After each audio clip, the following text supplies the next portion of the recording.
ആർക്കാ നല്ലിടയനെ ഇഷ്ടമല്ലാത്തത്? ഈശോ നല്ലിടയനാണ്, ആടുകൾക്ക് വേണ്ടി ജീവൻ കൊടുക്കുന്നവൻ. ഈശോ എനിക്ക് വേണ്ടി ജീവൻ കൊടുത്തു എന്ന് കേൾക്കുവാനും വിശ്വസിക്കുവാനും എളുപ്പമാണ്. എന്നാൽ ഈശോ എനിക്കായി ജീവൻ അർപ്പിച്ചത് എനിക്ക് നിത്യജീവൻ ഉണ്ടാകാനാണ് എന്നുകൂടി അറിയണം. അതിന് ഞാൻ ഈശോയെ കേൾക്കണം. ഞാൻ നല്ലിടയനാണ്, എൻ്റെ ആടുകൾ എൻ്റെ സ്വരം കേൾക്കുന്നു.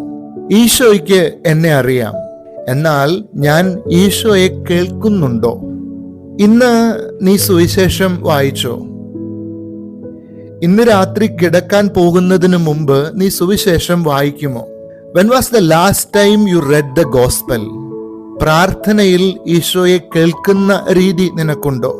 ഞാൻ ഈശോയെ കേൾക്കുന്നില്ലെങ്കിൽ ഈശോ എൻ്റെ നല്ലിടയനാണ് എന്നെനിക്ക് പറയാൻ പറ്റുമോ?